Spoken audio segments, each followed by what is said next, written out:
The credit card statement lay open on my kitchen table, an unspoken betrayal inked in black numbers. $17,000. My name is Eleanor Parker, 62 years old, retired elementary school teacher, and widow. My husband, Thomas, passed away 4 years ago from pancreatic cancer, leaving behind a quiet emptiness in the home we bought in our 30s.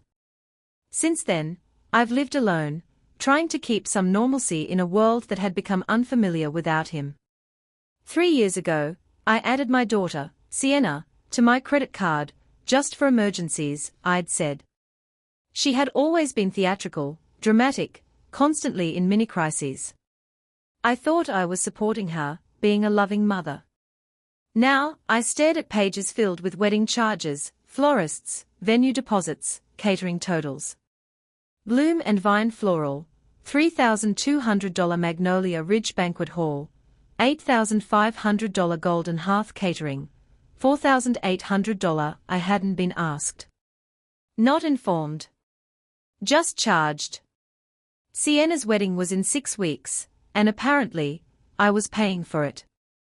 My fingers traced the balance. I wasn't angry at first. Just stunned. A numbness that crawled slowly. This wasn't identity theft. It was something worse, entitlement wrapped in love. I didn't have time to absorb any of this before the front door slammed. Mom, I need to borrow your car tonight. My son, Logan, 34, recently divorced, moved back in 6 months ago. Just for a little while, he'd said. I should have known better. Temporary always became permanent with him. He hadn't contributed a cent to the bills or done a chore. I was his free landlord and free maid. He didn't come into the kitchen. Just yelled from the hallway. We're going to look at that apartment in Brookfield. Zara's meeting me there. Zara, his yoga instructor girlfriend, spent more time in my home than anyone else. Her essential oils and incense lingered everywhere. When I told her the smoke gave me headaches, Logan accused me of being negative. Logan, I called. Come here, please.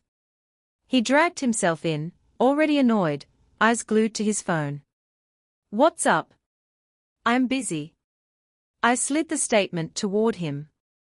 Did you know about this? He glanced, shrugged. Yeah, Sienna mentioned it. It's just money, Mom. You've got a pension. You're fine. That was the moment I realized my children didn't see me as a person anymore. Just a safety net with a credit limit. That night, I couldn't sleep. I kept seeing the numbers. I imagined Thomas beside me, shaking his head at the disrespect.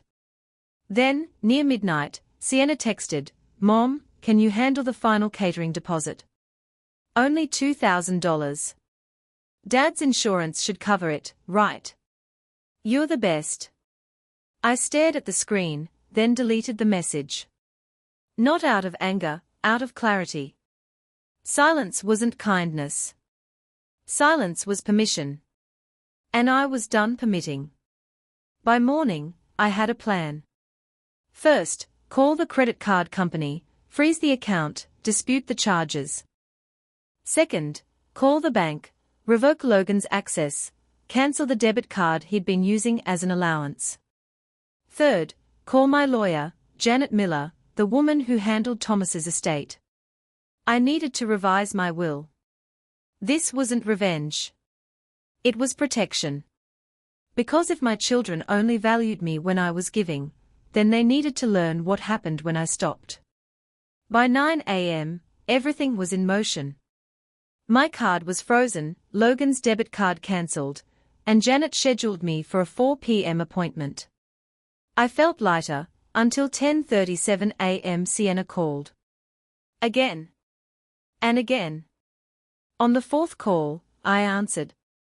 Mom? Something's wrong with your card. The florist said the payment didn't go through. I know, I said calmly. I froze it. What? Why? Because I didn't authorize $17,000 of wedding charges. Silence, then that sugary coaxing tone she'd used as a teenager. Mom, come on. We can fix this. Just call them. It was a mistake. It wasn't a mistake, I replied. You used my card without permission. You said I could use it for emergencies. A wedding is not an emergency, Sienna. She inhaled sharply. You're really going to ruin your only daughter's wedding. That line, the guilt-soaked dagger. I didn't flinch. I want you to have a beautiful wedding. But I want you to pay for it yourself, like adults do. I hung up. When I returned from the hardware store with new locks, Logan's car was in the driveway. Inside, Zara was blending a smoothie with fruit she hadn't bought. Crystals were spread across my dining table like she owned the house. Something's wrong with my debit card, Logan said. No, I said, it's finally working the way it should. He blinked, confused. What's going on? And Sienna's freaking out. I closed your access, I said. And I know all about your sister's situation. Zara laughed nervously. Eleanor, you scared us. We thought maybe you had a stroke. No, I said, holding the new locks in my hand. I'm just waking up. By mid-afternoon, the new locks were installed. The old keys dropped into a mason jar, symbolic, like sealing away a version of myself I no longer needed. At 4 p.m., I sat in Janet's leather-scented office, explaining everything. This could qualify as elder financial abuse, she said. I don't want to press charges, I replied. I just want boundaries. We'll make those clear in your will. That evening, as I ate leftover soup, there was a knock at the back door. My neighbor, Margaret Hale, stood holding a casserole. I heard shouting, she said softly. Just checking on you. For the first time in a long time, I told someone the truth. And she listened, truly listened. When she left, she said, next time, you're having dinner on my porch. And for the first time in years, I looked forward to a next time. The next morning, I opened the blinds to see Sienna sitting on my porch, makeup smudged, holding a cold cup of coffee. She had probably been crying for hours. I didn't rush. I showered, dressed, made toast, drank tea. Only at 8:30 did I open the door. Mom, she croaked. I've been here since 5. You look exhausted, I said, stepping outside. I haven't slept. I haven't eaten. The wedding is ruined and I don't understand why you're doing this to me. I'm not doing anything to you, I said softly. I'm simply not doing things for you anymore. She blinked in confusion. The venue cancelled when the payment didn't go through. I stayed silent. She sat beside me on the bench Thomas built years ago. Her posture shifted. The entitlement slipped. For a moment, she was just my daughter again, a scared young woman realizing the consequences of her own choices. I messed up, she whispered. I shouldn't have used your card. I was overwhelmed. Overwhelmed. I repeated quietly. So overwhelmed you forgot to invite me to your engagement dinner. That wasn't me, she said quickly. Ethan's family kept it small, just immediate family. I'm your mother, Sienna. That is immediate family. She looked away. A heavy silence settled, filled with things she didn't want to admit. When did I become someone it was okay to leave out? I asked. When she didn't answer, I continued, you didn't think I wouldn't want to come. You just didn't want to feel guilty. Tears spilled down her cheeks. I'm apologizing now. Doesn't that count for something? It depends, I said. Are you sorry for what you did, or sorry that you got caught? She swallowed, unable to respond. I love you, I continued. But love doesn't mean I let you drain me. Forgiveness doesn't mean pretending nothing happened. So what? You're cutting me off? Letting me crash and burn? No. I'm letting you stand up. Her voice trembled. What if I can't? Then you'll get back up, I said. The way I did. The way every woman does. Sienna stood shakily. I don't know if I can forgive you for this. That's okay, I said gently. I didn't do it for forgiveness. I did it for myself. She walked away without looking back. I didn't cry. I didn't call her name. I let her go. For 3 days, silence. Beautiful, peaceful, earned silence. Then, on a quiet Tuesday afternoon, Ethan knocked. He looked exhausted, shirt wrinkled, eyes tired, but calm. Mrs. Parker, he said, I need to talk to you. We sat on the porch. He handed me an envelope, a cashier's check. $8,500. I can't take this, I protested. You can, he said gently. And you should. He admitted he'd called off the wedding. Not out of spite, out of clarity. And for the first time in years, someone apologized to me without wanting anything in return. That evening, as the sun dipped behind the rooftops, Sienna's car pulled into my driveway again. She wasn't alone this time, a young woman got out with her, whom I recognized as her college friend, Brianna. They approached the porch steps hesitantly. Mom, Sienna said. We need to talk. I opened the door, but didn't step outside. Good evening, Sienna, I said calmly. She gestured toward her friend. This is Brianna. I nodded politely. Sienna rushed on, things have gone bad. Ethan's gone. The wedding is cancelled. I'm sleeping on Brianna's couch. I need to come home. There it was, the assumption that despite everything, I would always be available to catch her when her choices collapsed. No, I said. She froze. What do you mean, no? I mean you can't come back here. That door closed when you treated me like an ATM instead of your mother. Brianna shifted awkwardly. Maybe I should wait in the car. Yes, I said gently. I think that's best. Once she left, Sienna's posture crumbled. You're really doing this? You're going to let your daughter be homeless? You're not homeless, I said. You have a degree, a job, and options. You'll be fine. You just no longer have unlimited access to me. She stared at me with disbelief and betrayal. What do you want from me? An apology. I already said I was sorry. You listed what you did, I said. That is not the same as understanding why it hurt. She threw her hands up. I don't know what you want me to say.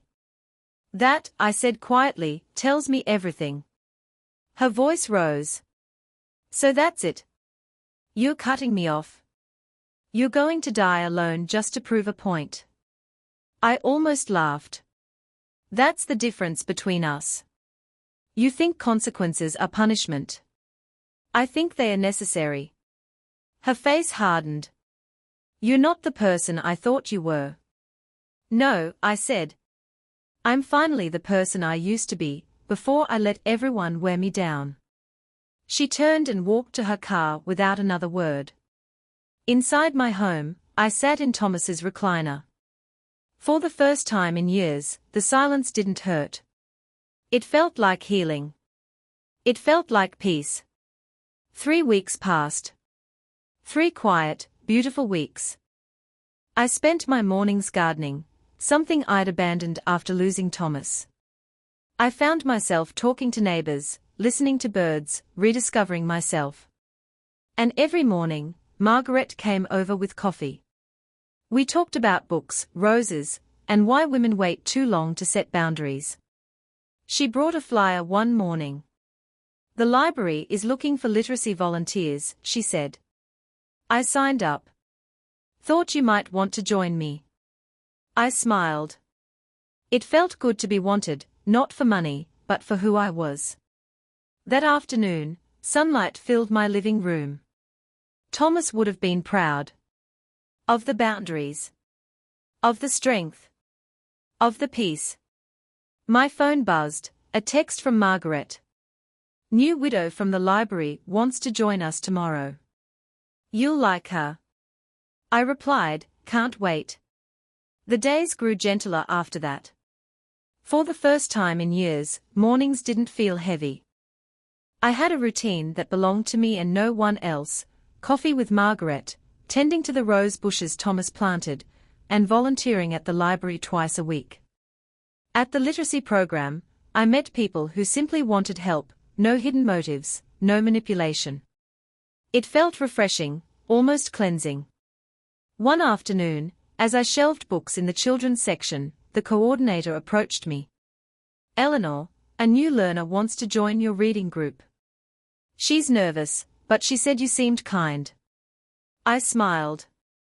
Kindness felt different now, no longer something that cost me pieces of myself.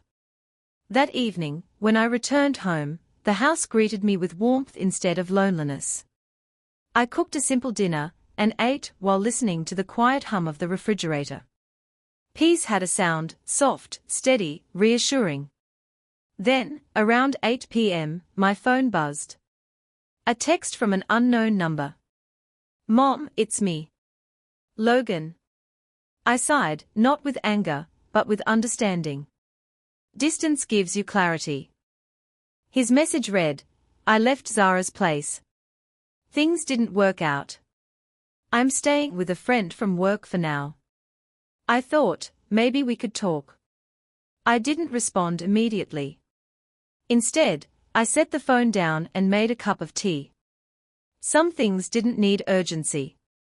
After a while, I replied, we can talk. But I'm not your safety net anymore. Almost instantly, he responded, I know. I'm trying. I'm really trying. He nodded through most of it, listening in a way he never had before. When he left, he hugged me, not out of comfort-seeking, but gratitude. Thank you for not rescuing me, he whispered. Those words stayed with me. Because sometimes love means stepping back. That night, I sat by the window with a book. The world felt different, wider, brighter, steadier. Healing wasn't loud.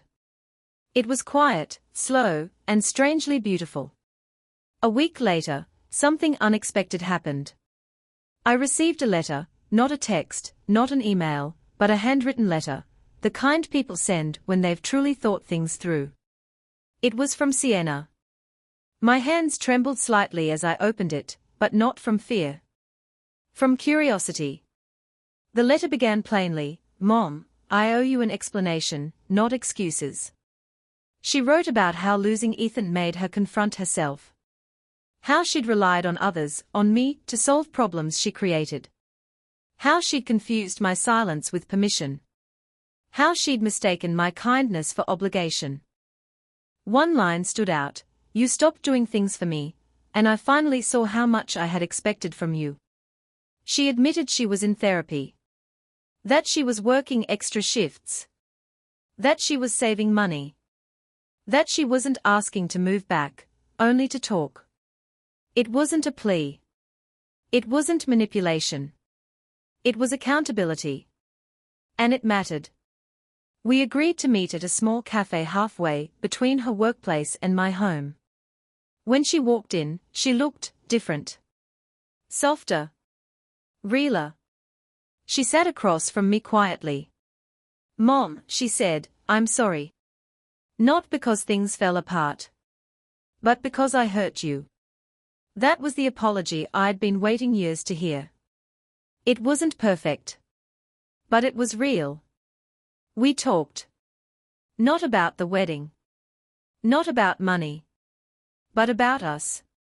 About the patterns we fell into. About the silence I used to avoid conflict, and the entitlement she used to avoid responsibility. At the end, she reached across the table. Can we rebuild? Yes, I said softly. But slowly. And with boundaries. For the first time, she nodded without resistance. I understand. On the drive home, I felt something shift, not a return to the past, but the beginning of something healthier. Healing is not reconciliation. Healing is truth. And sometimes truth makes room for reconciliation. Life moved forward, steadier than before, fuller than before. Margaret and I continued our morning coffees. Logan visited once a week, each time leaving the house cleaner than when he entered. Sienna and I rebuilt our connection one conversation at a time. One bright morning, Margaret tapped on my porch railing. "You're glowing," she teased. "Am I?" "Yes. Peace suits you." She handed me a small packet of rose seeds. "Thought you could plant something new." Later that afternoon, as I pressed the seeds into the soil, I realized she was right. I wasn't just reclaiming my life, I was building a new one. Inside, sunlight spilled across the hardwood floor. I opened a book. My phone buzzed. A message from the library group chat, "Coffee tomorrow. New members joining." I smiled. I replied, "Wouldn't miss it." As the evening settled, I sat by the window, Thomas's favorite spot. The roses outside swayed gently. The house was quiet, but not lonely. Not anymore. For the first time in my life, I understood, you matter not for what you give, but for who you are. And I wasn't afraid of that truth anymore.